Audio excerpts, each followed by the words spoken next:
Assalamualaikum warahmatullahi wabarakatuh. Apa kabar semua teman-teman maupun sahabat pertanian semuanya, dan salam pertanian. Nah, hari ini kita ada tugas dari mata kuliah pembiakan vegetatif yang diampu oleh dosen Bapak Idris SPMP, yang mana tugasnya kita itu yaitu mencangkok. Jadi sebelum kita memulai praktik mencangkok, jadi kita harus ketahui dulu apa itu mencangkok.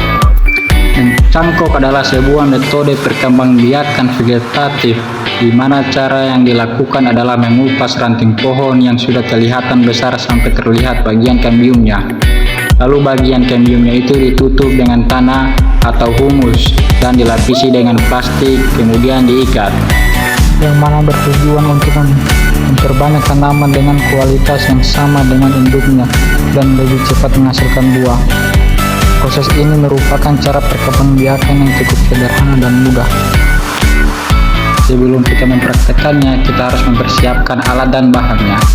Yang pertama ada pisau, 2 tanah, ketiga serbuk kayu yang kita gunakan sebagai bahan campuran pupuk organiknya, 4 plastik dan tali, dan yang terakhir zat perangsang yang dapat membantu memacu pertumbuhan akar tanaman.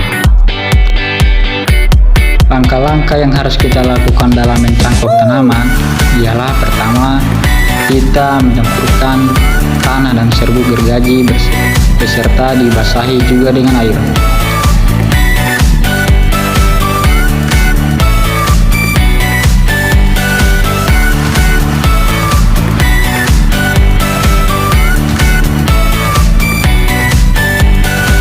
Lalu yang kedua, kupaslah kulit dahan pohon sampai pada kambiumnya.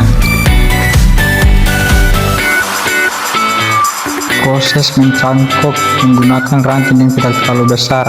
Selain itu, cabang atau ranting yang akan digunakan dalam proses mencangkok juga tidak boleh terlalu tua atau terlalu muda.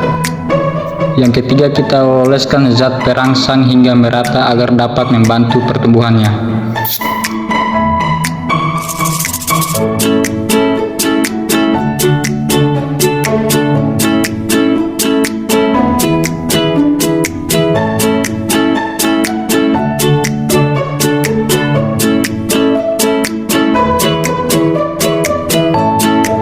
Dan yang keempat, tutuplah bagian dahan yang dikupas dengan tanah dan dilapisi pakai plastik.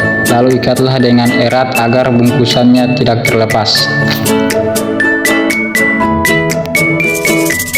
Keberhasilan dari perkembangbiakan vegetatif ini dipengaruhi oleh faktor seperti ukuran batang dan sifat media tanam.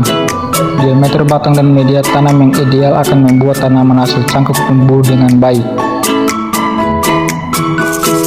Perkembangbiakan tanaman dengan cara ini ternyata memiliki beberapa kekurangan dan kelebihannya. Keuntungannya, 1 tanaman cepat berbuah, 2 tanaman yang dihasilkan memiliki sifat yang sama seperti induknya, 3 pohon yang tumbuh tidak terlalu tinggi. Sementara kekurangannya, pertama, pohon mudah roboh atau tumbang, dan 2 tanaman tidak berumur panjang. Nah, di sini kita sudah selesai sebagaimana cara-cara kita melakukan pencangkokan. Dan proses seterusnya yaitu proses menunggu pertumbuhan akar. Bagian proses inilah yang kemudian memerlukan tingkat kesabaran yang tinggi. Hal ini karena akar pada tanaman hasil cangkokan membutuhkan waktu yang cukup lama untuk mulai tumbuh akar. Dan jika akar sudah tumbuh banyak dan dirasa telah layak untuk dipindahkan ke media tanam, ini saatnya Anda memotong hasil cangkokan dari induknya. Pemotongan ranting hasil cangkokan bisa Anda lakukan menggunakan gergaji dengan memotong pada bagian bawah pengupasan batang yang telah sebelumnya dilakukan. Baik, itulah sedikit penjelasan mengenai cara mencangkok tanaman yang kami lakukan, yang disertai dengan penjelasan kelebihan dan kekurangan serta syarat mencangkok tanaman. Semoga dapat bermanfaat dan terima kasih.